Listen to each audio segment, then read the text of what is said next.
नमस्कार।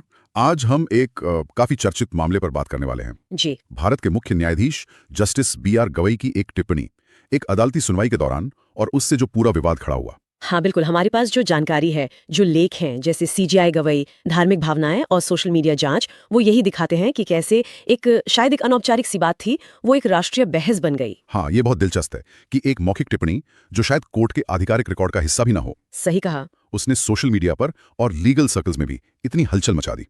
सीजीआई पर आरोप लगे कि उन्होंने धार्मिक भावनाओं को ठेस पहुंचाई है। तो आज कोशिश यही रहेगी कि इस पूरे मामले को परत दर परत समझें कि आखिर हुआ क्या था, फिर प्रतिक्रियाएं कैसी आई, सीजीआई ने क्या सफाई दी और इसके मायने क्या है, मतलब न्यायपालिका के लिए, सोशल मीडिया के रोल के लिए और पब्लिक स्क्रूटनी के लिए। बिल्कुल।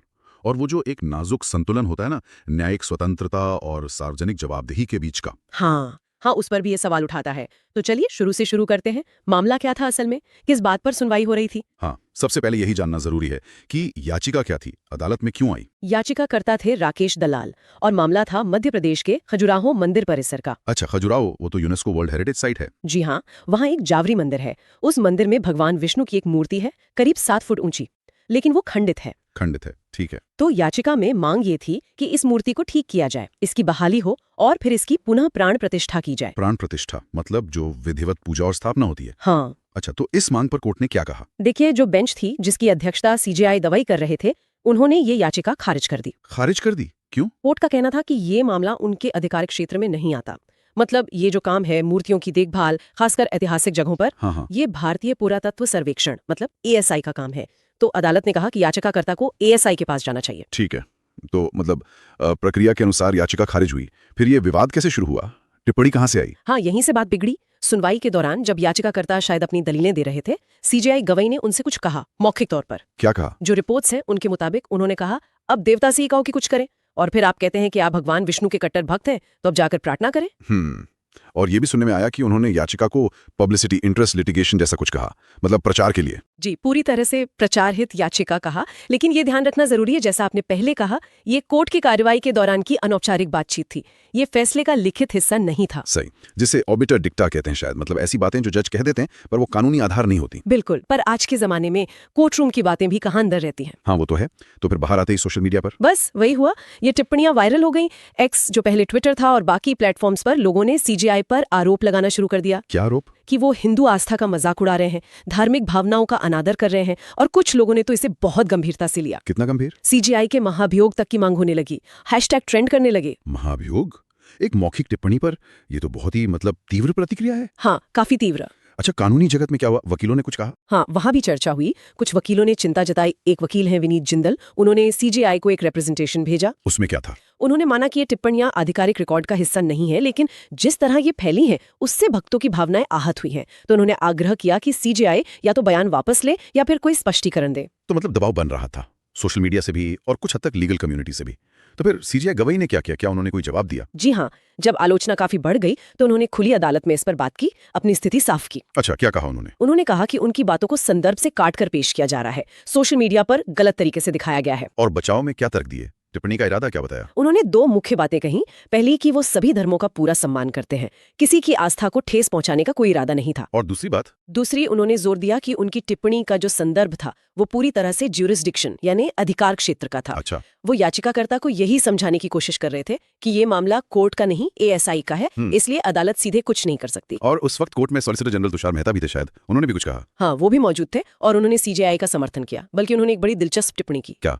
उन्होंने न्यूटन के तीसरे नियम का जिक्र किया। कहा न्यूटन का नियम है कि हर क्रिया की समान और विपरीत प्रतिक्रिया होती है। हाँ। लेकिन अब लगता है कि हर क्रिया की एक अनुपातिक सोशल मीडिया प्रतिक्रिया होती है। अनुपातिक सोशल मीडिया प्रतिक्रिया, ये बात तो सोचने वाली है और ये हमें सीधे इस घटना के गहरे निहितार्थों की तरफ ले जाती है। बिल्कुल। अब यहाँ से विश्लेषण जरूरी हो जाता है। ये सिर्फ एक विवाद नहीं है। सही। ये कई बड़े सवाल खड़े करता है। पहला और शायद सबसे अहम वो है न्यायिक स्वतंत्रता बनाम सार्वजनिक जांच, judicial independence versus public scrutiny. हाँ, ये हमेशा से एक बहस का मुद्दा है।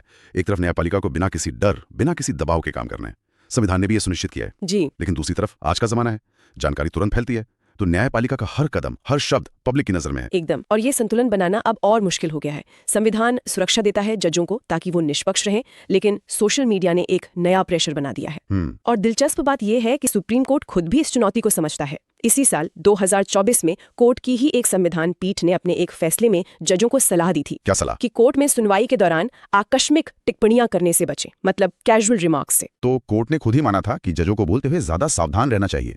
ये सीजीआई गवाही वाले मामले से पहले की बात है। हाँ, ये फैसला पहले आ चुका था। ये दिखाता है कि न्यायपालिका के अंदर भी ये चिंता है कि अनौपचारिक बातों को कैसे लिया जाता है, और इस घटना ने उस चिंता को और हवा दे दी। क्योंकि होता क्या है कि ऐसी टिप्पणियां भले ही वो कानूनी तौर पर बाध्यकारी ना हो, हाँ, उन्हें संदर्भ से काटकर सनसनी बना दिया जाता है और उससे पूरी न्यायिक प्रक्रिया की गरिमा पर असर पड़ सकता है। बिल्कुल। और यहीं पर सोशल मीडिया का रोल बहुत अहम हो जाता है।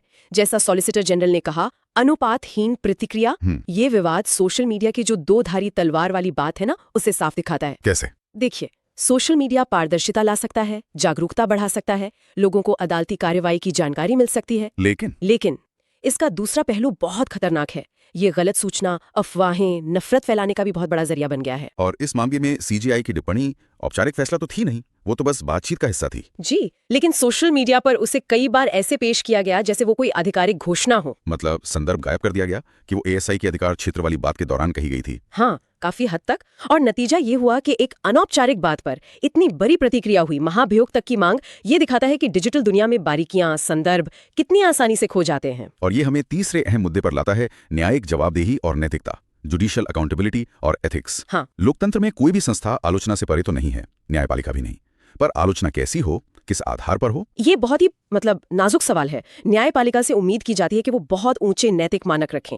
इस विवाद ने फिर से ये बहस छेड़ दी है कि जजों को कोर्ट रूम में कैसे व्यवहार करना चाहिए। क्या उनकी मौखिक टिप्पणियों को भी उसी तरह जांचा परखा जाना चाहिए जैसे उनके लिखित फैसलों को? ये एक सवाल है, लेकिन इसमें एक और पहलू है। अदालती कार्यवाही सिर्फ औपचारिक आदेश नहीं होती। हाँ, उसमें तो काफी बहस होती है, सवाल जवाब होते हैं। बिल्कुल। जजों और वकीलों के बीच अनौपचारिक संवाद भी होता है, तर्क वितर्क होता है। ये सब न्याय तक पहुंचने के लिए जरूरी है। तो अगर हर शब्द पर यह डर रहेगा कि बाहर क्या प्रतिक्रिया होगी, तो क्या वो खुली बहस रुक नहीं जाएगी? यही तो वो संतुलन है जिसे साधना है। एक तरफ न्याय प्रक्रिया की स्वतंत्रता और सहजता रखनी है, दूसरी तरफ ये भी पक्का करना है कि जज अपने पद की गरिमा और जिम्मेदारी समझें। ये घटना तो निश्चित रूप से सभी जजों के लिए एक तरह की याद दिलानी है कि उनके शब्दों का वजन कितना है और आज के माहौल में कितनी सावधानी से बोलना चाहिए। क्योंकि उनकी बातों के कानूनी ही नहीं, सामाजिक और राजनीतिक मायने भी निकल सकते हैं। बिल्कुल। तो अगर हम पूरी बात को समेटें, मामला शुरू हुआ सीजीआई की एक मौखिक टिप्पणी से, सोशल मीडिया पर तीखी, काफी हद तक नकारात्मक प्रतिक्रिया हुई। पर सीजीआई को स्पष्टीकरण देना पड़ा, जिसमें उन्होंने संदर्भ की बात की, सभी धर्मों के सम्मान की बात कही। हाँ, और ये पूरा मामला हमें दिखाता है कि न्यायपालिका, लोगों की आस्था और ये जो नई तकनीक है सोशल मीडिया, इनके बीच कितना जटिल और कभी कभी तनाव भरा रिश्ता है। यह हमें सोचने पर मजबूर करता है। न्यायिक स्वतंत्रता, सार्वजनिक जवाबदेही, सोशल मीडिया का असर, न्यायिक नैतिकता, ये सब बड़े मुद्दे हैं। यहाँ ये बात दोहराना शायद जरूरी है कि सीजीआई ने अपने स्पष्टीकरण में कहा था कि टिप्पणी को गलत समझा गया। उनका इरादा ठेस पहुंचाना नहीं था, वो सिर्फ एएसआई के अधिकार क्षेत्र वाले कानूनी बिंदु पर बात कर रहे थे। हाँ, उस संदर्भ को ध्यान में रखना अहम है। बिल्कुल, संदर्भ हमेशा अहम होता है, लेकिन ये भी सच है कि एक बार कोई बात पब्लिक डोमेन में आ जाए, खासकर अगर वो संवेदनशील मुद्दे से जुड़ी हो, तो उसे संभालना मुश्किल हो जाता है। हाँ, उसे नियंत्रित करना या उसके मूल संदर्भ को बनाए रखना बहुत मुश्किल हो जाता है। सही कहा। और यहीं पर हम अपने श्रोताओं के लिए एक सवाल छोड़ सकते हैं जी, कि आज के दौर में जब सूचना इतनी तेजी से फैलती है, तब हम न्यायिक विचार विमर्श के लिए वो जरूरी खुलापन, वो स्पेस कैसे बनाए रखें जहां जज और वकील बिना डरे अनौपचारिक रूप से भी बात कर सकें, ताकि न्याय हो पाए और साथ ही पब्लिक अकाउंटेबिलिटी भी बनी रहे। ये कैसे होगा? हाँ, या फिर इसे ऐसे भी सोच सकते हैं, क्या आम लोगों के लिए, मीडिया के लिए ये मुमकिन है कि वो एक जज की अनौपचारिक टिप्पणी और उसके औपचारिक फैसले के बीच के फर्क को समझें, उसे महत्व दें? इस डिजिटल युग में ये समझ कैसे बेहतर हो सकती है? हाँ, ये कुछ सवाल हैं जिन पर शायद हम सबको सोचना चाहिए। बिल्कुल। इन्हीं सवालों के साथ आज की ये बातचीत यहीं खत्म करते हैं। उम्मीद है इस जटिल मुद्दे को समझने में कुछ मदद मिली होगी। धन्यवाद।